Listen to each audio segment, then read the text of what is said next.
You have a lot of fantasy analysts pushing up Xavier Worthy because of the Rashee Rice injury. In reality, we have some data points that will predict whether or not a wide receiver can perform at a wide receiver 2 or higher level for the rest of the season based on some data from 2018 until now. So let's take a look at that data, and I'll kind of start this off by giving you the background. So again, this goes back to the 2018 rookie class. This is looking at rookie wide receivers in fantasy football.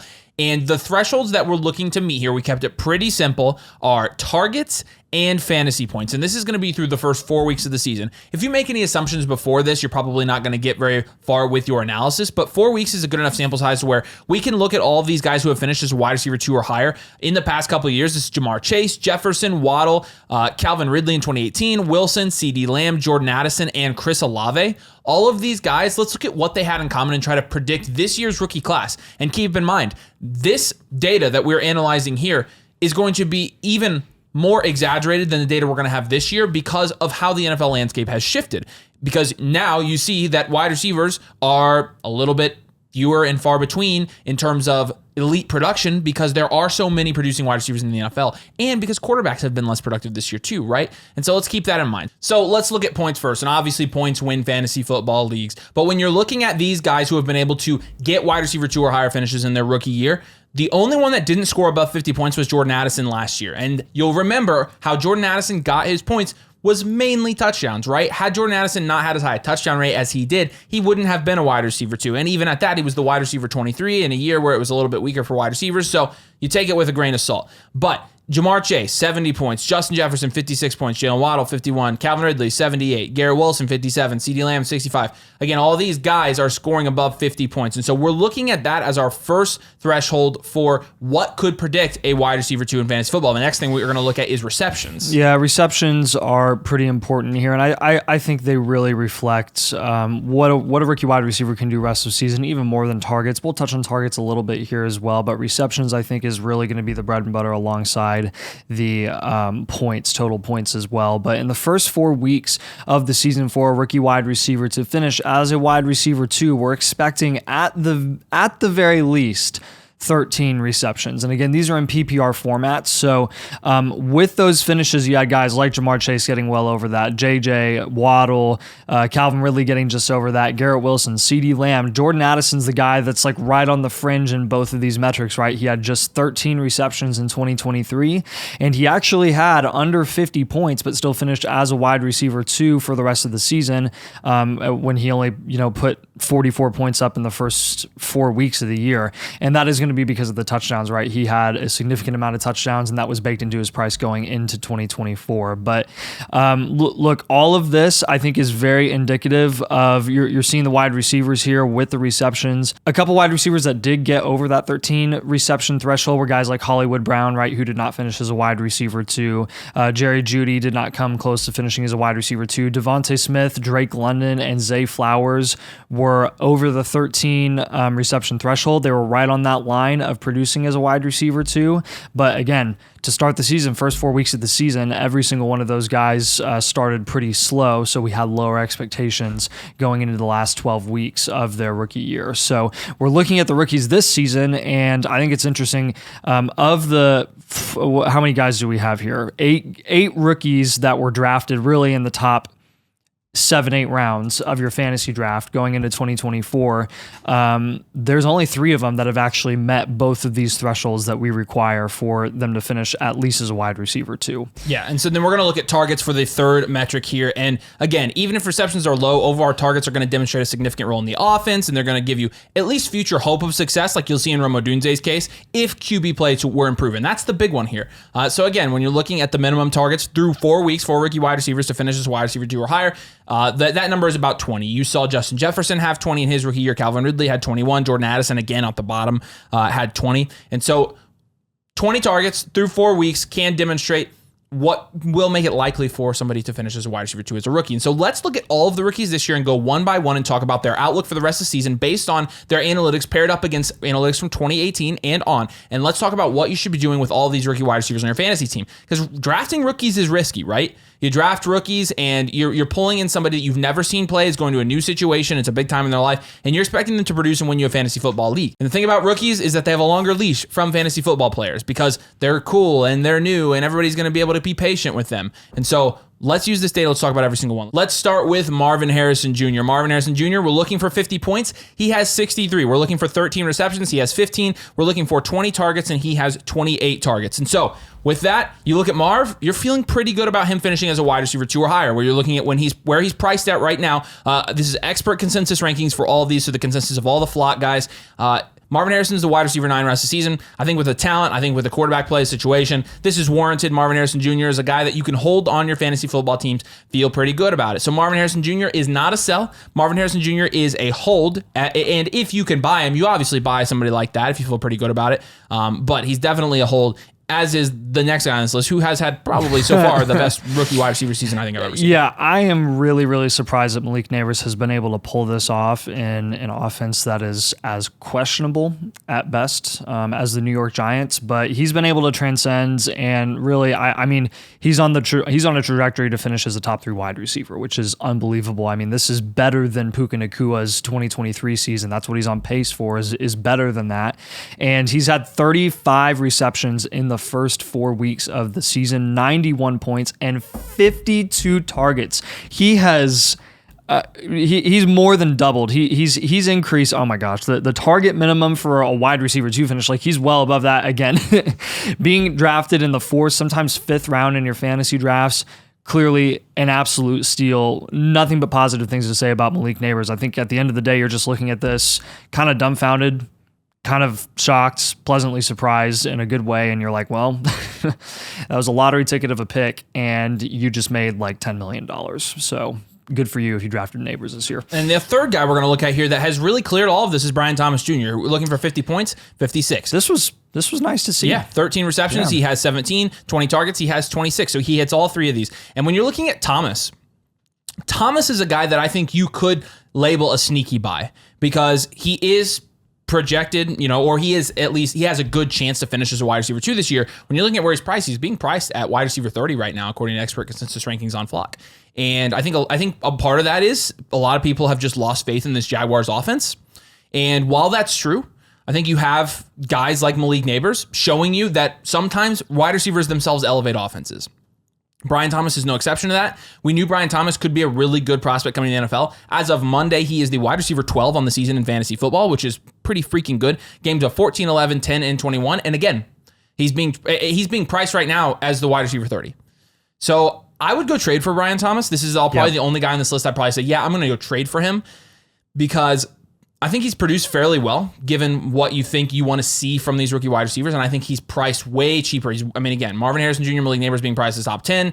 Brian Thomas Jr. also hit all these thresholds. He's being priced at 30. So there's a pretty big value discrepancy there. So I think Brian Thomas Jr. is a good buy for your fantasy team, and he's going to continue to get better as the season goes on. So now let's jump to some guys that maybe haven't hit all of these and what we're going to be doing with these guys. Yeah, this is more on the negative side, but I do want to start it with Xavier Worthy, because he is the biggest name on this list that doesn't actually meet any of the minimum thresholds that we're requiring here for a wide receiver to finish.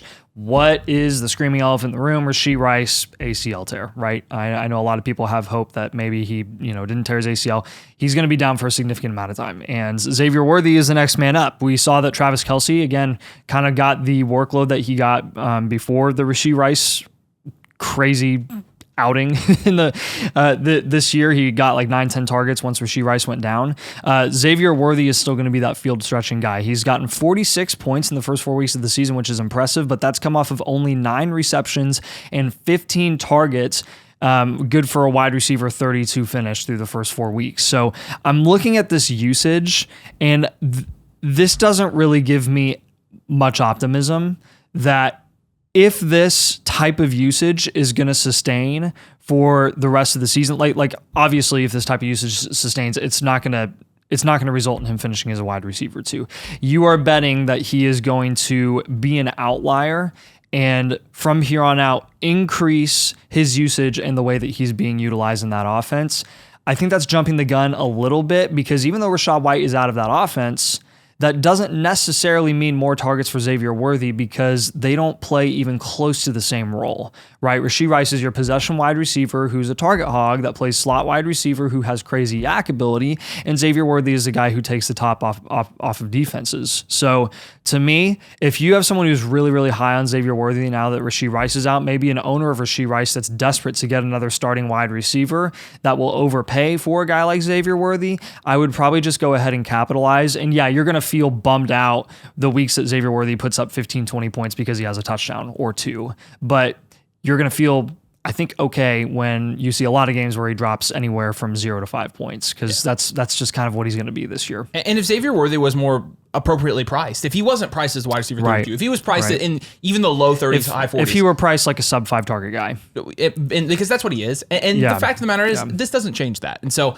it's nothing against Xavier Worthy. I think Xavier Worthy is capable of doing more than just stretching the field. He's great for the offense. I really do. He's really good for that offense. I don't think his role transforms to a point where you're going to see him get the high target volume. So yeah, and it's going to take time. Yeah, it too. absolutely will. It's going to take time. They're going to have to adjust to Rashee Rice not being in that offense. And again, time costs you fantasy points. We don't have time in fantasy football. We play this and we play in 1 year windows. You restart every single year.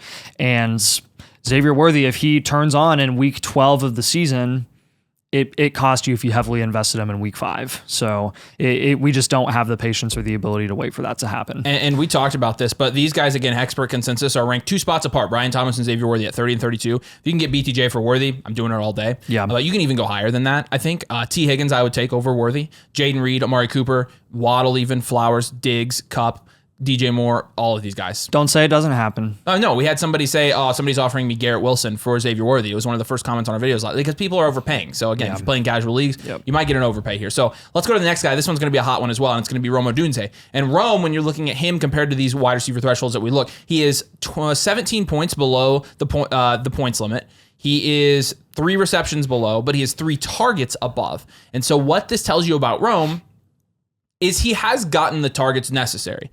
However, there is more to the story. If you've watched the games, or even if you look individually at the games, you'll know that Rome Odunze got 11 of those targets in one game where Keenan Allen was out, and now Keenan Allen is back. And so the games where Keenan Allen has played, he has had 4, 5, and 3 targets. So he's averaging 4 targets a game. And when you're extrapolating even what we're expecting from guys over the first 3 games, we're expecting at 4 targets or slightly more. And so this is not going to cut it. Right? You're expecting 20 targets through 4 games on average. These guys who have been wide receiver 2s have gotten 5 targets a game, and you're seeing less than that from Rome Odunze when Keenan Allen is on the field. And again, the bet you're taking with Rome Odunze, if you're not selling him, is you're basically saying, I think Caleb Williams is going to get a lot better this season. I think Rome Odunze is going to work his way up the depth chart, get more opportunity, and these targets are going to turn into receptions and touchdowns. But again, we told you to sell Rome 2 weeks ago because we're like, when Keenan Allen comes back, his role is going to be diminished. They're not going to throw the ball 50 times. They play the Rams this week. He plays 78% of snaps compared to 99 the week before. 3 targets compared to 11 the week before. 1 reception compared to 6 the week before. And so 2 points compared to 23 the week before. And it's not to say that Rome's dead, but you're not going to see your favorite fantasy football channel, unless that's us. You're not going to see your favorite fantasy football channel tell you that Rome Odunze should be moving down rankings. People are not going, again, with rookies, the thing is they have a pretty long leash with fantasy football fans, players, and analysts. With us, we're willing to look at the data and also look at the context of the situation because we think Rome is plenty talented. We really like Rome Odunze. From a fantasy football's perspective, cap ceiling. His ceiling is so capped this year, it's not even funny. All of the Bears wide receivers are capped. DJ Moore's ceiling is way more capped than I thought it was. And so that kind of sucks, honestly. But if his ceiling is capped, then Keenan's is capped, then Rome's is capped. Like, the whole offense is capped right now. I mean, Shane Waldron is single-handedly trying to destroy that offense, I feel like. But Rome is only 2 spots behind Xavier Worthy and only 4 spots behind Brian Thomas. Again, if you can get Brian Thomas for Rome Odunze, that's a no-brainer. The data says it's a no-brainer, right? Rome Odunze would have to be an outlier here to finish as a wide receiver 2 or higher.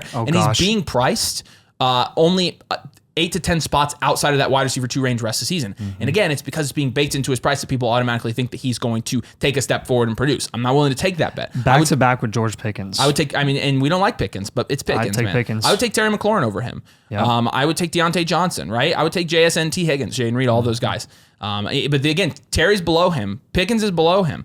Now, Tank Dell, I would probably just keep Rome Odunze at that point, but guys like Calvin Ridley, Ladd McConkey, we'll talk about. I think there's a good case to be made. Michael Pittman is 8 spots below him. I would take Michael Pittman over Rome Odunze. Michael Pittman is at least the one on his offense, and you have hope that Joe Flacco plays this year. Jordan Addison, I mean, in my opinion, Jordan Addison is a wide receiver 2 on a better offense with higher touchdown upside.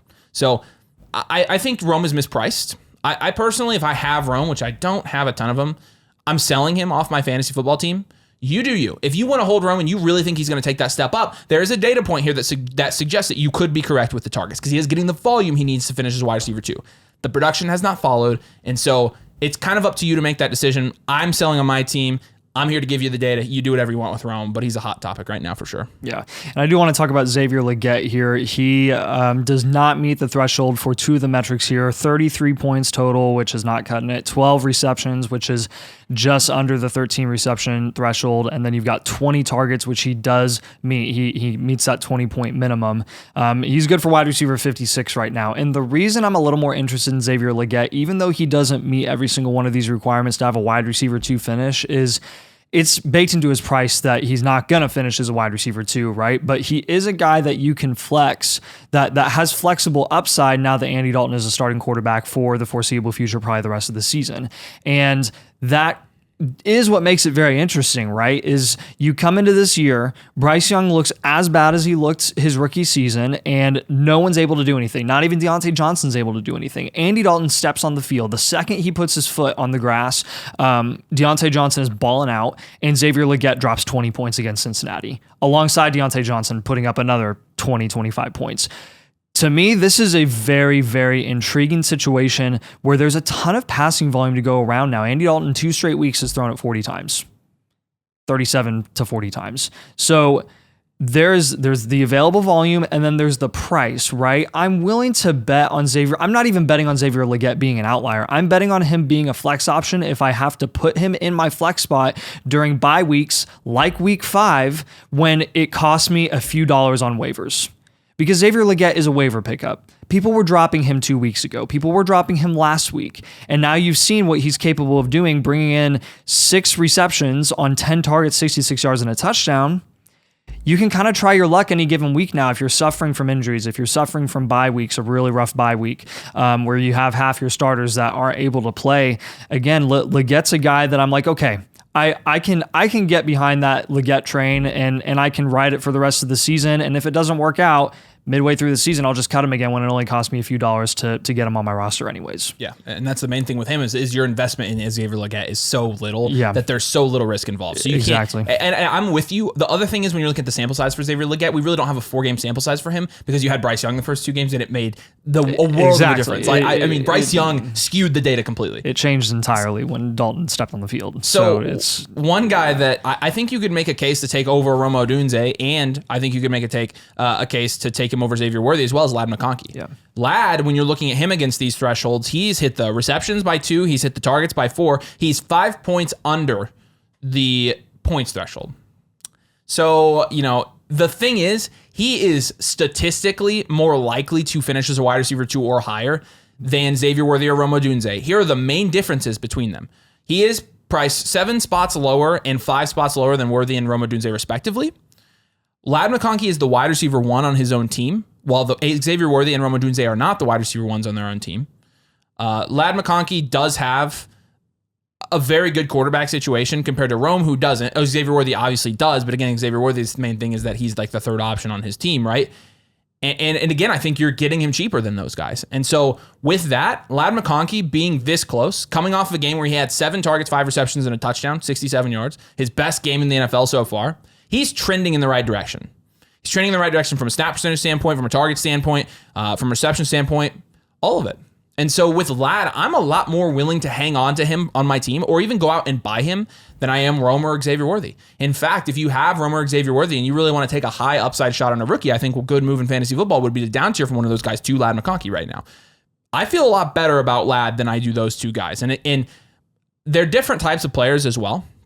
Lad is a guy who can get 7 targets a game, and probably you'll see that go up. If it wasn't a Greg Roman offense, I think he's getting 8 to 9 targets a game, honestly. That's the biggest worry. Nice. Thanks. Yeah. But that is the biggest thing. However, I don't think when you're looking at the Chargers offense, I'm not sure it could have been a lot worse to start the season, and he's still been fairly productive. So I think of the guys there, like I feel the most comfortable with Lad McConkey. And again, Ladd, you could make the argument, yeah, he hasn't hit the points threshold, so that's why I'm going to sell him. I don't think he's going where he should be going. He's being priced around. Some guys I would take over him, and some guys I wouldn't, honestly. Again, wide receiver 40s is being priced as like a low-end wide receiver 3 right now. But Ladd's somebody I think you can hold on to if you believe that he is going to continue to emerge as the wide receiver 1 in that offense. I personally do. And I feel a lot better about holding him than I do Romer Worthy at price in fantasy football. Yeah. And Keon Coleman is a guy that honestly I've kind of lost all hope for. The only reason that there was even a glimmer of hope was when they dominated one of the worst teams in the league in the Jacksonville Jaguars on Monday night, and he was able to bring in a touchdown. He has had 8 receptions in 4 games, 11 targets, and 26 total points. Half of which, again, came in one game from one touchdown catch that was like a 30-yard pass from Josh Allen, who was being Superman that night and getting the ball to literally everyone, to players that we didn't even know existed. Keon Coleman was a project. We knew that going into 2024. And I think that has definitely come to fruition. He's going to be a project wide receiver probably for the rest of the season. And if he does start to take off and do really well, I think it's going to be too late. For you Keon Coleman owners, where he's not going to contribute to your team getting to the playoffs. Maybe once you get to the playoffs and you own Keon Coleman, you're like, hey, maybe I can eventually flex him if he starts to, continue to develop and get better and Allen trusts him more. But the Bills aren't playing for your fantasy football team. Josh Allen clearly doesn't care. He likes throwing to receivers that don't care about stats, and he likes spreading the ball around. We're seeing that negatively impact even Dalton Kincaid, who we thought was going to be a really, really viable option at tight end and has had a pretty cap ceiling. So yeah, Keon Coleman not meeting any of these requirements. I'm not expecting it to get any better. He's in a worse offense, less fantasy friendly offense than even Xavier Worthy and the Chiefs, right? So just a bummer if you own Keon Coleman. Probably hold him. If anyone's interested in buying him at a premium, then sure, you can capitalize. I just don't see anyone having really any interest there. So there you go.